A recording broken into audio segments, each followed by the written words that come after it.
توبہ سے آیت نمبر 111 اور سورۃ الحجر سے ایک آیت تلاوت کی ہے.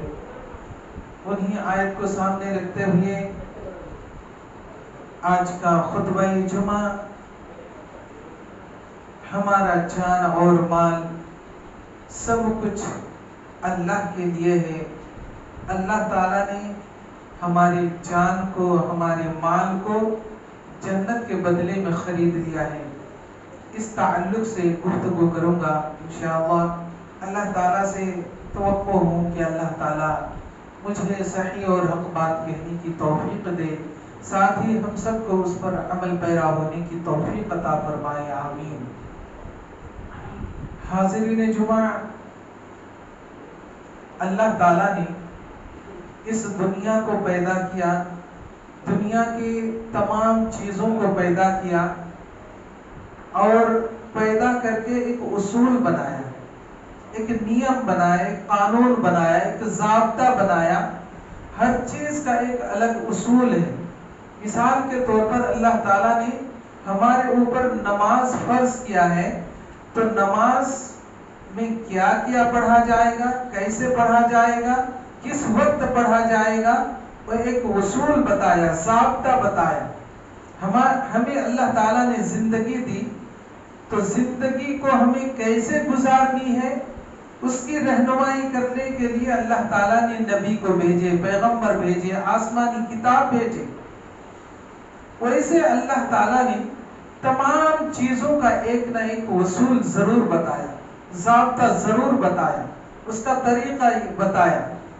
اللہ تعالیٰ ویسے ہی ہماری مال، ہماری جان کے بدلے میں اللہ تعالیٰ نے جو جنت ہمیں عنایت کرنے کا جو وعدہ کیا ہے، اس کا بھی ایک اصول بتایا، اس کا بھی ایک ضابطہ بتایا ہے کہ اے لوگوں، ہم نے تمہاری جان اور تمہارے مال کو ہم نے جنت کے بدلے میں خرید لیا ہے، لیکن اس کا ایک ضابطہ ہے، اصول ہے. وہ اصول کیا؟ اللہ تعالیٰ نے ایک اصول یہ بتایا کہ اللہ تعالیٰ سے مانگنا، اللہ تعالیٰ سے کوئی چیز بھی منت اور سماجت کرنا تو کیسے کرنا چاہیے. اللہ تعالیٰ نے اس کا بھی اصول بنایا اور اس کا ضابطہ بیان کیا. وہ کیسے؟ اللہ تعالیٰ نے اسی آیت کے اندر جو میں نے اپنے ٹاپک کے لیے اپنایا ہے، اسی کے اندر ذکر کیا. کہا فسبح، اے لوگو فسبح بحمد ربک، تم اپنے رب کی تسبیح بیان کرو.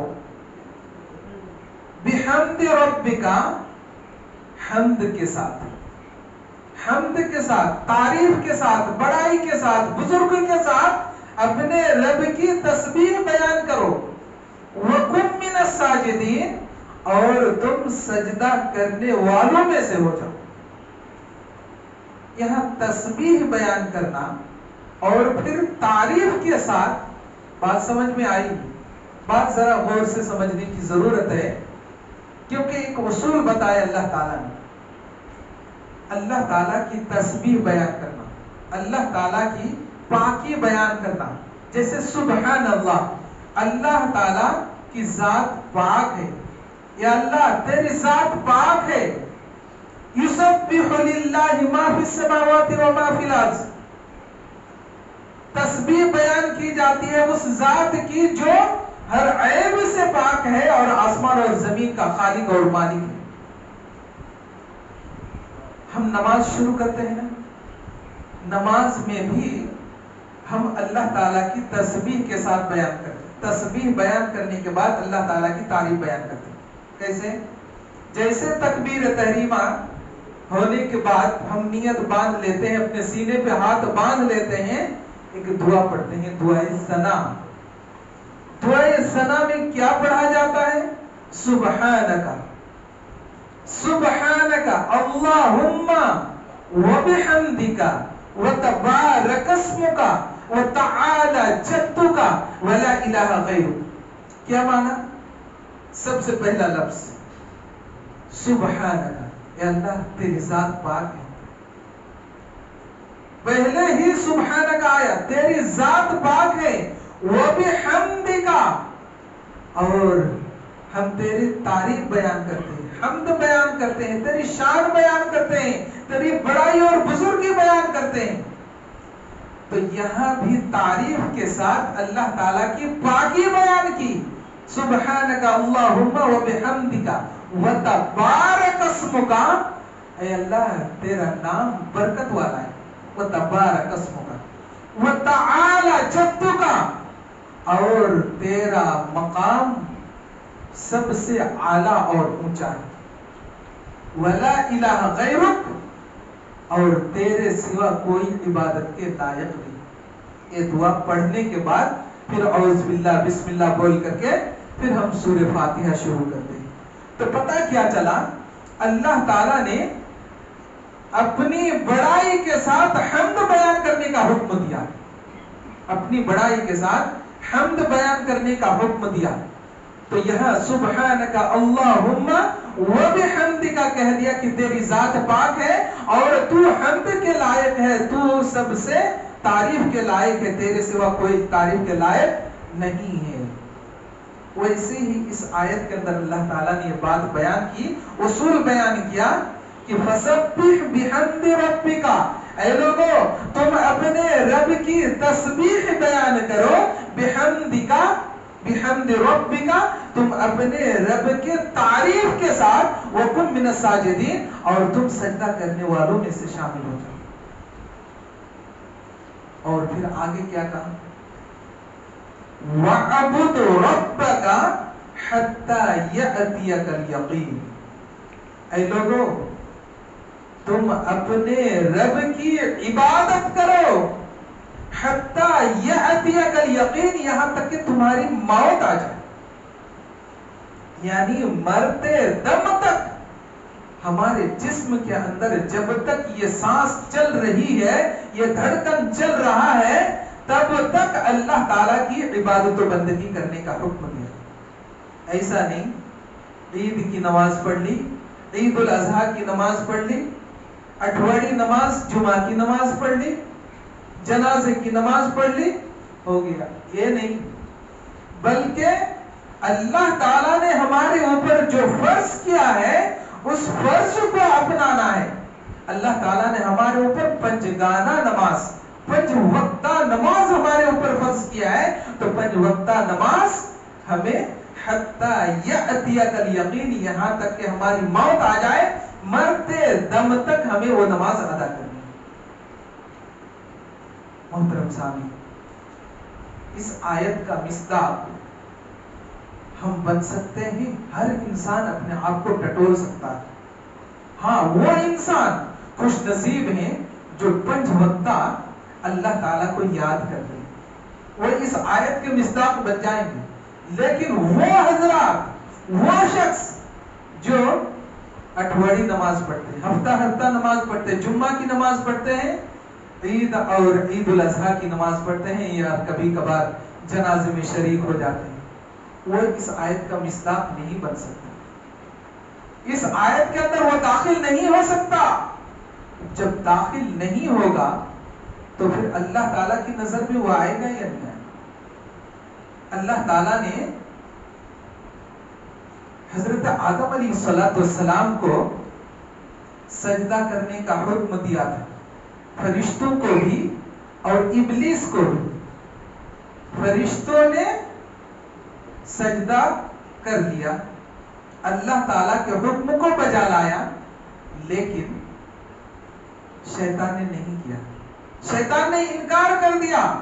ابا واستکبر وکان من الکافرین، شیطان نے تکبر کی، گھمنڈ کی، تکبر کی بنیاد پر انہوں نے سجدہ کرنے سے انکار کر دیا. تکبر کس بات کی تھی؟ تکبر اس بات کی تھی، اللہ تعالیٰ نے پوچھا کہ میں نے حکم دیا کہ تم آدم کے سامنے سجدہ ریز ہو جاؤ، فرشتوں کو بھی کہا، تمہیں بھی کہا، فرشتے نے تو سجدہ بجا لایا، سجدہ کر لیا، لیکن تم نے سجدہ کیوں نہیں کیا؟ تو شیطان کا جواب تھا خلقتنی من نار وخلقتہ من طین. شیطان نے شریعت اسلام میں اگر دیکھا جائے سب سے پہلے اسلام کے اندر اس دین کے اندر عقل چلانے والا عقلی دلیل دینے والا وہی ابلیس شیطان ہے.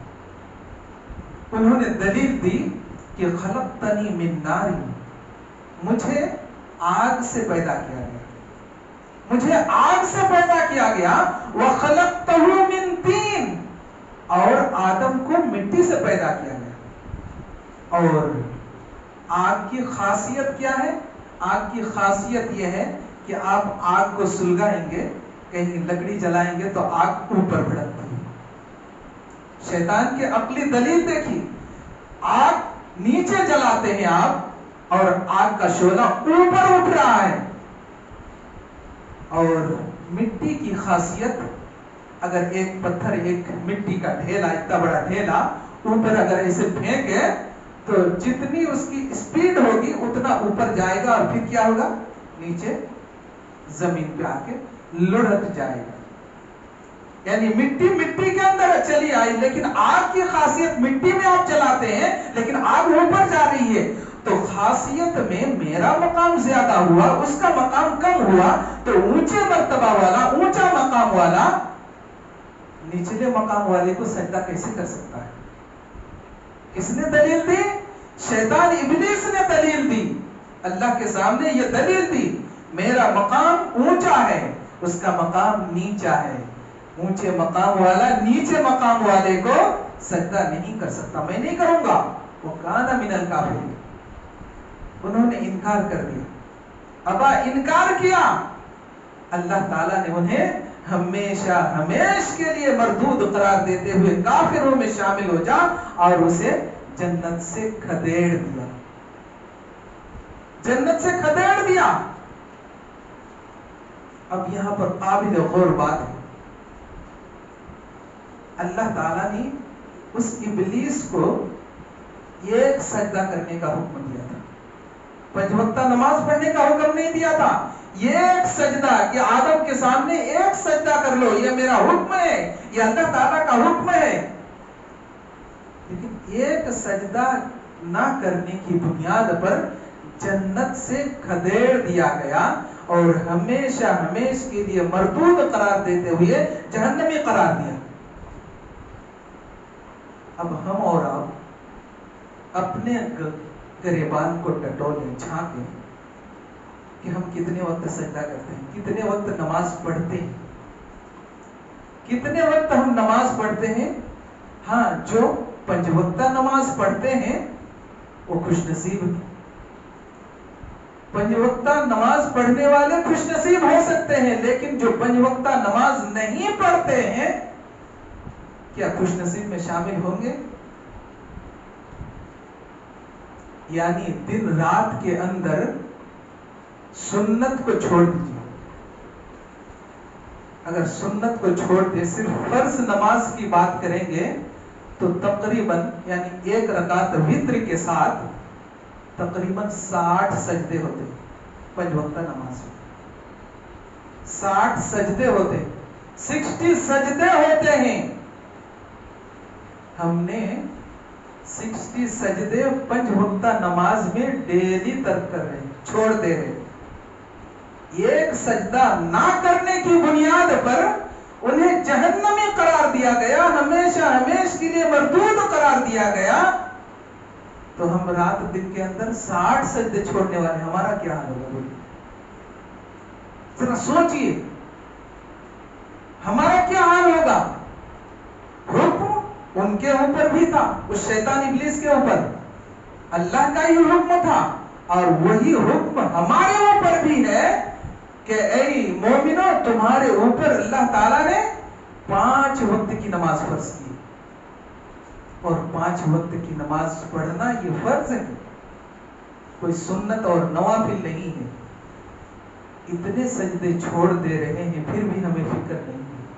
اس لیے اللہ تعالیٰ نے کیا کہا, وَاعْبُدْ رَبَّكَ حَتَّى يَأْتِيَكَ الْيَقِينُ, کہ تم اللہ تعالیٰ کی عبادت کرتے رہو اس وقت تک جب تک کہ تمہارے جسم کے اندر دھڑکن چلتے رہتا ہے، تمہاری سانس باقی ہے، یعنی مرتے دم تک تمہارے اوپر اللہ تعالیٰ کی عبادت ضروری ہے۔ اب ہم اور آپ فیصلہ کریں کہ ہم کیا کر رہے ہیں، ہم کتنے وقت کی نماز پڑھ رہے ہیں، کتنے وقت کو ہم ضائع کر رہے ہیں۔ ہر انسان اپنے آپ کو ٹٹول سکتا ہے، ہر انسان اپنے آپ کو جانچ پڑتال کر سکتا ہے، پرکھ سکتا ہے۔ اس لیے آپ نماز سے دور نہ رہیں، نماز سے دور نہ رہیں۔ نماز ایک ایسی چیز ہے جس کے تعلق سے اللہ تعالیٰ قیامت کے دن نماز کے بابت پوچھے گا، اور سوال نہیں کرے گا، بلکہ پہلا سوال یہی ہوگا کہ تم نے نماز قائم کی تھی یا نہیں۔ اول ما يحاسب به العبد يوم القيامة الصلاة فإن صلحت صلح سائر عمله وإن فسدت فسد سائر عمله۔ ترغیب و ترہیب کی روایت ہے، روایت بالکل صحیح ہے۔ کہا کہ اول ما يحاسب به العبد يوم القيامة الصلاة، اللہ تعالیٰ بنی آدم سے سب سے پہلے قیامت کے میدان میں نماز کے بابت سوال کرے کہ تم نے نماز قائم کی یا نہیں کی۔ اگر نماز قائم کیے ہوں گے تو ان کے نامہ اعمال سب درست ہوں گے۔ فَإِن صَلُحَتْ صَلُحَ سَائِرُ عَمَلِهِ، ان کے سارے اعمال بالکل درست اور پرفیکٹ ہوں گے۔ وَإِن فَسَدَتْ فَسَدَ سَائِرُ عَمَلِهِ، اور جس نے نماز پڑھی ہی نہیں، سرے سے نماز پڑھی ہی نہیں، اور اگر پڑھی بھی ہے تو منمانی پڑھی ہے، کبھی وقتاً فوقتاً پڑھ لیا، اٹھوڑی جمعہ کا پڑھ لیا، کبھی کوئی مہمان گھر میں آ گئے تو پڑھ لیا اس کے شرم سے، عید بقرعید کی نماز پڑھ لی، یہ نماز یعنی وقتاً فوقتاً منمانی نماز پڑھی، ایسے لوگوں کے اعمال درست نہیں ہوں گے، ان کے اعمال درست نہیں رہیں گے۔